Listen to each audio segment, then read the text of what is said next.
सुप्रभात बच्चों। पिछले क्लास में हम लोगों ने पूर्णांक संख्या, प्राकृत संख्या, पूर्ण संख्याओं के बारे में जानकारी हासिल की। साथ ही हम लोगों ने पूर्णांकों का योग और व्यवकलन अर्थात घटाव को सीखा। साथ ही जो प्रतिलोम एडिटिव इनवर्स क्या होता है इसकी भी जानकारी हम लोगों ने हासिल की। लेकिन क्या आपको पूर्णांकों के योग और व्यवकलन के गुण पता है? नहीं पता है ना? तो आज आइए हम लोग पूर्णांकों के योग और व्यवकलन अर्थात घटाव के क्या क्या गुण हैं उसका अध्ययन करेंगे। एक एक करके उन गुणों की चर्चा करते हैं उदाहरण के साथ। आइए देखते हैं। सबसे पहले आइए देखते हैं योग का समृद्ध गुण, क्लोजर प्रॉपर्टी ऑफ एडिशन। हम से ही जाहिर है क्लोज, योग किस प्रकार क्लोज हैं पूर्णांकों के, इसके बारे में उदाहरण के साथ देखते हैं। उदाहरण के रूप में हमने कुछ पूर्णांक संख्याओं को जोड़ा है, योग किया है। आइए देखते हैं। जैसे 4 एक पूर्णांक संख्या है, 5 भी पूर्णांक संख्या है और दोनों का योग हमें 9 प्राप्त हो रही है, वह भी एक पूर्णांक संख्या है। एक दूसरा उदाहरण देखते हैं। 4 जोड़ ऋण 5। ऋण 5 भी पूर्णांक संख्या है और 4 भी पूर्णांक संख्या है। इन दोनों का योग हमें क्या प्राप्त हो रहा है? ऋण 1, जो कि एक पूर्णांक संख्या है। उसी तरह से ऋण 4 जोड़ 5 हमें प्राप्त हो रही है 1। यहां ऋण 4 एक पूर्णांक संख्या है, 5 भी एक पूर्णांक संख्या है और जो हमें संख्या प्राप्त हो रही है वह भी एक पूर्णांक संख्या है। इस तरह से हम कह सकते हैं कि दो पूर्णांक संख्याओं का योग हमेशा पूर्णांक होता है। जैसे x अगर एक पूर्णांक संख्या है, y एक पूर्णांक संख्या है, तो दोनों का जो योग फल प्राप्त होगा वह भी एक पूर्णांक संख्या हमें प्राप्त होगी। यानी पूर्णांक योग के अंतर्गत समृद्ध होते हैं, यानी क्लोज होते हैं। कहने का तात्पर्य है कि दो पूर्णांकों का योग हमेशा पूर्णांक ही प्राप्त होता है। अब आइए देखते हैं व्यवकलन का समृद्ध गुण क्या है। जैसे योग का हम लोगों ने देखा, अब यहां भी पूर्णांक संख्या को लेते हैं और एक पूर्णांक से दूसरे पूर्णांक संख्या को घटाते हैं। हमें क्या संख्या प्राप्त हो रही है? आप देख रहे हैं उदाहरण के तौर पे 8 घटाव 6 हमें 2 प्राप्त हुआ। यहाँ 8 एक पूर्णांक संख्या है, 6 एक पूर्णांक संख्या है और 8 में 6 घटाने पर जो संख्या प्राप्त हो रही है वह भी एक पूर्णांक संख्या है। इसी तरह से यहाँ भी एक उदाहरण है, यहाँ भी एक उदाहरण है, यहाँ भी उदाहरण है। आप देख सकते हैं कि जैसे ऋण 8 घटाव ऋण 6, तो हमें क्या संख्या प्राप्त हो रही है? ऋण 8 जोड़ 6 यानी -2। अब यहाँ ऋण 8 जो है पूर्णांक संख्या है, ऋण 6 एक पूर्णांक संख्या है और इसका हमें उत्तर प्राप्त हो रहा है ऋण 2, वह भी एक पूर्णांक संख्या है। कहने का तात्पर्य यह है कि जब दो पूर्णांकों में एक पूर्णांक से दूसरे पूर्णांक को घटाएंगे तो जो संख्या हमें प्राप्त होगी वह भी पूर्णांक संख्या ही होगी। अब आइए हम लोग अगले गुणों को देखते हैं। अगला गुण क्या है? योग का क्रम विनिमय गुण, कम्यूटेटिव प्रॉपर्टी ऑफ एडिशन। ये क्या है? नाम से ही जाहिर है क्रम विनिमय, यानी पूर्णांक संख्याओं को क्रम बदल करके हम योग करके देखते हैं कि हमें क्या संख्या प्राप्त होती है।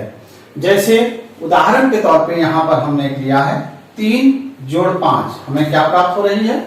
8। और इन दोनों का क्रम बदल दिए, 5 जोड़ 3 हमें क्या प्राप्त हो रही है? 8। 3 एक पूर्णांक संख्या है, 5 पूर्णांक संख्या है, 8 भी पूर्णांक संख्या है। यहां भी वही स्थिति है, लेकिन दोनों का योगफल हमें समान प्राप्त हुआ है क्रम बदल देने के बाद भी। एक और उदाहरण देखते हैं। 5 जोड़ ऋण 7 हमें संख्या प्राप्त हो रही है -2। अब इन दोनों का क्रम बदल दिए, ऋण 7 जोड़ 5 हमें क्या प्राप्त हो रही है? -2। यानी कहने का मतलब यह हुआ कि जब हम पूर्णांक संख्याओं का योग करेंगे और क्रम बदल करके योग करेंगे तो दोनों ही स्थिति में हमें समान संख्या प्राप्त होती है। यानी पूर्णांकों का क्रम बदल देने से योगफल में कोई परिवर्तन नहीं होता है। क्या यह व्यवकलन यानी घटाव में भी होता है? आइए देखते हैं व्यवकलन का क्रम विनिमय गुण।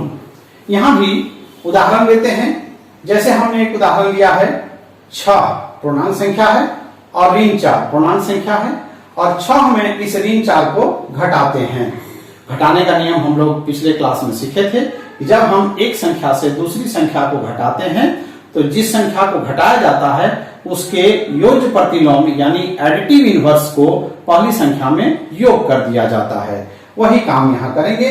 तो 6 घटाओ ऋण 4 हमें संख्या प्राप्त हो रही है 10। अब इन संख्याओं का क्रम बदलते हैं। ऋण 4 घटाओ 6, तो यहां हमें क्या संख्या प्राप्त हो रही है? ऋण 10 -10 प्राप्त हो रही है। अब यहां देखिए क्रम बदलने, पहले क्रम में यहां 10 प्राप्त हुई, लेकिन क्रम बदलने पर हमें ऋण 10 प्राप्त हो रही है। एक और उदाहरण देखते हैं। ऋण 6 घटाओ ऋण 8, हमें संख्या प्राप्त हो रही है 2, और इसका क्रम बदलते हैं। ऋण 8 घटाओ ऋण 6, हमें संख्या प्राप्त हो रही है -2। अब क्या देख रहे हैं कि जब हम घटा रहे हैं पूर्णांकों को और क्रम बदल के घटा रहे हैं तो वही संख्या हमें प्राप्त नहीं हो रही है। इसका मतलब यह हुआ कि व्यवकलन पूर्णांकों के लिए क्रम विनिमय नहीं है, यानी पूर्णांकों का क्रम बदल देने से जब हम घटाव करते हैं तो हमें समान संख्या प्राप्त नहीं होती है। अब आइए अगले गुणों की ओर बढ़ते हैं। योग का साहचर्य गुण, एसोसिएटिव प्रॉपर्टी ऑफ एडिशन, यह क्या कहता है? हमने इसके लिए उदाहरण लिए हैं। 3 संख्याओं को लिया है। यहां देख रहे हैं 6, 8 और 3, और इसमें 2 संख्याओं का समूह बनाते हैं और फिर योग करते हैं। जैसे 6 और 8 का एक समूह तैयार किए हैं जिसको ब्रैकेट के अंदर रखे हैं, और फिर योग 3 लिखे हैं। तो आप जानते हैं ब्रैकेट का काम सबसे पहले होता है, ये जानना चाहिए।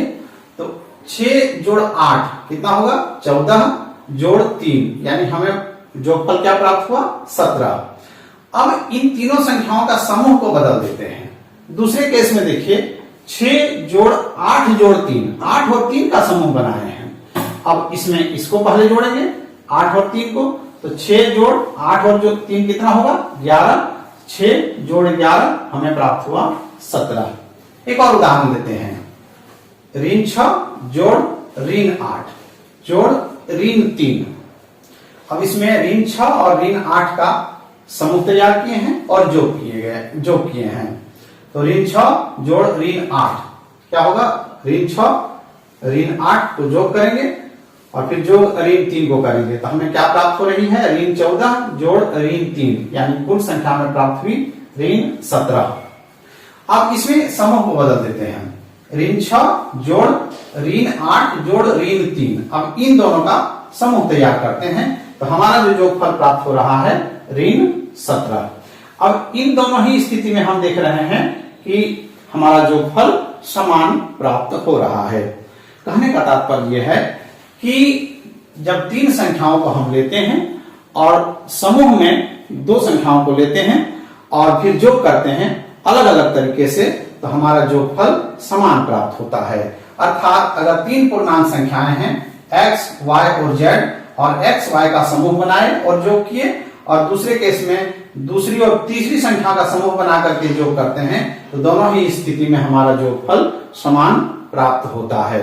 अर्थात पूर्णांकों के लिए योग सहचारी है, यानी योग का साहचर्य गुण हमें यह दिखाता है कि जब संख्याओं का समूह बना करके योग करेंगे तो हमें समान संख्या प्राप्त होगी। अब आइए देखते हैं व्यवकलन का साहचर्य गुण। यहां पर क्या होता है, यहां पर भी उदाहरण के साथ समझने का प्रयास करते हैं।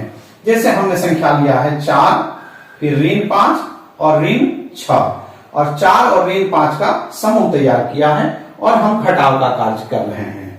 तो 4 घटाव ऋण 5 घटाव ऋण 6, जिसमें 4 और ऋण 5 एक समूह में है, तो हमें घटाव करने पर जो संख्या प्राप्त हो रही है वह 15 प्राप्त हो रही है, जब हमने 4 और ऋण 5 का समूह तैयार किया।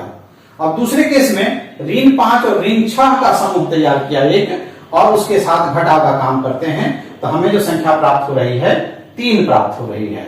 अब इन दोनों स्थिति में देखिए कि जब समूह को अलग अलग कर दिए तो हमें अलग अलग पूर्णांक संख्याएं प्राप्त हो रही हैं। कहने का तात्पर्य यह है कि पूर्णांक संख्याओं का घटाव साहचर्य नियम को नहीं दिखाता है, यानी पूर्णांकों का व्यवकलन सहचारी नहीं होते हैं। यानी अलग अलग समूह करके जब पूर्णांकों का घटाव करते हैं तो हमें समान संख्या प्राप्त नहीं होती है। अब आइए योग के एक और गुण को देखते हैं जिसका नाम है योज्य तत्समक, एडिटिव आइडेंटिटी। इसमें क्या है, जब हम शून्य को किसी संख्या में जोड़ते हैं या किसी संख्या में शून्य योग करते हैं तो हमें वही संख्या प्राप्त होती है, अर्थात शून्य पूर्णांकों के लिए योज्य तत्समक है। अब जैसे उदाहरण के तौर पे 6 जोड़ 0 बराबर 6 या 0 जोड़ 6 बराबर 6। अब यहाँ ऋण 6 जोड़ 0 बराबर ऋण 6 या 0 जोड़ ऋण 6 बराबर ऋण 6। कहने का मतलब ये है कि कोई संख्या है उसमें 0 योग करते हैं या 0 में किसी संख्या का योग करते हैं तो हमें वही संख्या प्राप्त होती है। उम्मीद है आपको योग और व्यवकलन के विभिन्न गुणों का परिचय अच्छी तरह से हो गया होगा। धन्यवाद।